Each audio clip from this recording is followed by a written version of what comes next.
Stepdad demanded I cancel my honeymoon to babysit. I canceled him from my life instead. He said it like he was asking me to pick up milk. You'll have to cancel the honeymoon. The kids need you. I was standing in my tiny kitchen with my suitcase open on a chair, rolling swimsuits into tight little bundles like I could compress my whole life into something neat. The sink was full of rinsed champagne flutes from last night's chaos, and my wedding bouquet was in a mason jar on the counter, already starting to droop. He leaned his hip against my doorway like he belonged there, keys jingling in his hand, and repeated it slower, like I was the problem. Cancel. The honeymoon. Your mom and I have something we can't move, and your sister and brother can't be left alone. I felt my fingers curl around a folded sundress until the fabric creased. The air in the apartment suddenly tasted like the coffee he'd brought in with him. Burnt, too strong, the way he always made it. We leave in 6 hours, I said. My voice sounded calm, which was almost funny considering my shoulders were creeping up toward my ears. Everything is paid for. Non refundabile. Jacob took time off. I took time off.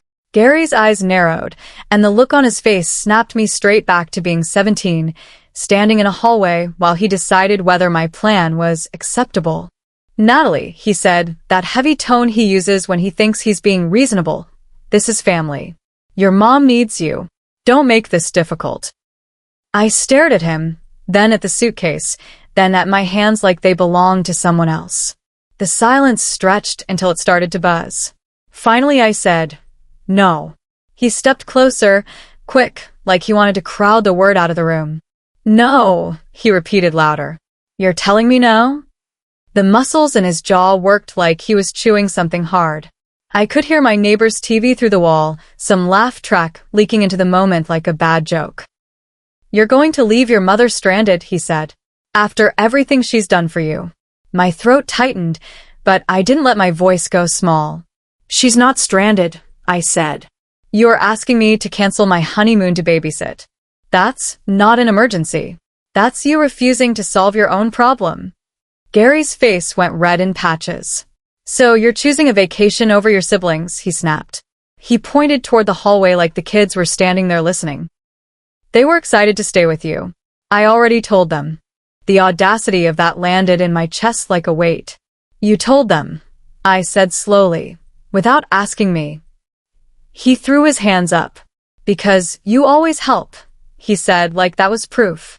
Like my previous compliance was a contract he couldn't force. It was a Monday morning when he showed up, the morning after my wedding, and I should have been floating. We'd done the whole thing. Tiny ceremony, backyard lights, my aunt crying into a napkin, Jacob's mom hugging me like she meant it. I'd fallen asleep with bobby pins still in my hair, makeup half wiped off, and Jacob's arm across my waist like he was anchoring me. When we woke up, the sun was bright in that aggressive way it gets after a night of too much emotion. Jacob made coffee, humming, and I sat on the floor by my suitcase, sorting clothes, trying to feel like a person again. Gary let himself into my apartment with a spare key my mom insisted on keeping for emergencies. The lock clicked, the door swung open, and he walked in like a landlord doing an inspection. Jacob came out of the bedroom in sweatpants and stopped short when he saw him. Morning, Jacob said cautiously. Gary barely acknowledged him. Natalie, he said like Jacob was invisible. We need to talk. For context, my mom married Gary when I was 11. He came with rules and opinions and this constant belief that the world existed to test whether we were grateful. My mom became smaller around him. She'd say things like, don't upset Gary, the way other moms say, don't touch the stove. He wasn't the kind of stepdad who hit you or screamed daily. He was worse in a quieter way. He made you feel like you owed him your peace, like your plans were selfish, like your needs were negotiable. When my younger siblings were born, Lily and Max, Gary acted like the family finally became real. I loved those kids instantly, and that love was the lever he used on me for years. Can you pick them up? Can you watch them for an hour? Can you cancel your plans? Your mom's tired. I said yes, so often I stopped checking in with myself before agreeing. I learned to build my life around being helpful because being helpful kept the household calm and made my mom's eyes soften with relief. Jacob was the first person who looked at that dynamic and didn't treat it like normal. The first time Gary demanded I leave Jacob's birthday dinner early because Max has a fever, Jacob waited until we were in the car and said, "Did Max actually have a fever? Or did Gary just not want to handle bedtime?" I got angry at Jacob for even asking, then went to the bathroom at my mom's house and saw Max running around shirtless eating crackers, perfectly fine. That was when something shifted. Not dramatically, just a small crack in the story I'd been told, that their needs automatically outranked mine. When we booked our honeymoon, it was the first thing I kept sacred. It wasn't even extravagant. 5 days in Maui because Jacob's aunt had points, and we found a decent deal. We'd been saving for months, saying no to brunches and new clothes and little impulse buys. We told my mom the dates. We told Gary too, because he loved acting like a family calendar manager. Gary nodded, said, "Nice," and I honestly thought that was it. So when he stood in my kitchen the morning after my wedding and demanded I cancel, it felt like someone taking scissors to a ribbon you just tied. "What's the something you can't move?" I asked, because I was still trying to find the version of this where I could solve it without conflict. Gary's eyes flicked away. "Your mom has a conference," he said, "and I've got a work thing." The vagueness was immediate. "What work thing?" I pressed. He frowned. "It doesn't matter," he snapped. "It's important. You don't need details." I stared at him. My fingers were still clenched around that sundress like it was a handle. "If it's so important," I said, "hire a sitter. Ask your parents. Ask literally anyone else." Gary's nostrils flared. "We're not paying some stranger," he said. "Family watches family." Jacob spoke up then, quiet but firm. "Natalie isn't available," he said. "We're leaving today." Gary finally looked at Jacob fully, like he'd just noticed a piece of furniture had an opinion.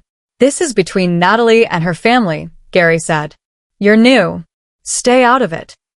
That sentence did something to me. "No," I said again, louder this time, and stepped closer to Gary until he couldn't pretend Jacob was the only obstacle. "Jacob is my family, and you're not going to talk to him like he's optional." Gary's face tightened into a smile that wasn't friendly. "So, he's making you do this," he said, turning it into a narrative he could control. "He's making you abandon your mother." I felt my stomach twist because it was such a familiar tactic. If I have boundaries, someone must be controlling me. "Nobody is making me," I said. "I'm choosing to go on my honeymoon." Gary's voice rose. "Unbelievable," he barked. "Your mother sacrificed everything for you. She raised you." He stopped, searching for the right guilt weapon, and I could see his mind working. "If you walk out today," he said, "don't expect us to be there when you need help." I looked at him and realized something painfully simple. He thought I needed them more than they needed me. I reached into my drawer, grabbed my mom's spare key off the ring, and held it out. My hand shook, but my voice didn't. "Here," I said. "You don't get access to my home anymore." Gary stared at the key like it was an insult. "Don't be dramatic," he said. "Give me a day, I'll cool off and you'll—" "I'm not cooling off," I said. "I'm done." Gary's eyes went sharp. "So you're really going to do this to your mother," he said, and his voice softened artificially, like he was the reasonable one. "She'll be devastated." My chest tightened at the thought of my mom crying, because that's still my weak spot. But I'd learned that my mom's sadness was often the cost of Gary's demands, and I was always the one paying it. "You're the one doing this to her," I said quietly. "You're putting her in the middle because you don't want to solve your own childcare." He scoffed. "Childcare," he repeated like it was a dirty word. "They're your siblings." "And they're your kids," I said. Gary snatched the key out of my hand like he couldn't stand me holding power. "Fine," he snapped. "Go. Run off. But don't come crawling back when you realize what kind of person you're becoming." He turned to leave, then stopped in the doorway and looked back with that smug certainty he always had when he thought fear would pull me into line. "I'm telling the family," he said. "I'm telling everyone you chose a beach over your own mother." I surprised myself by nodding. Okay, I said. Tell them. He left. The door slammed hard enough that the frame rattled.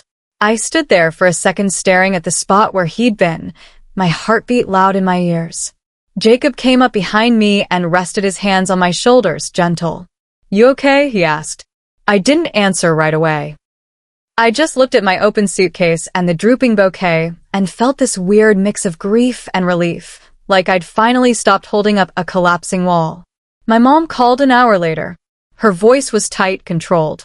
Gary said you refused to help, she said. I closed my eyes. Mom, I said, he demanded I cancel my honeymoon.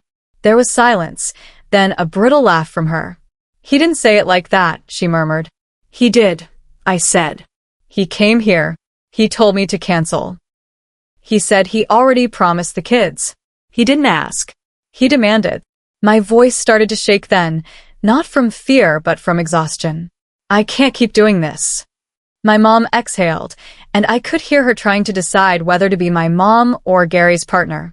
He's under stress, she said finally. I felt something sink in me.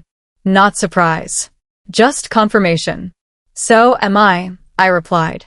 I got married yesterday. She went quiet again.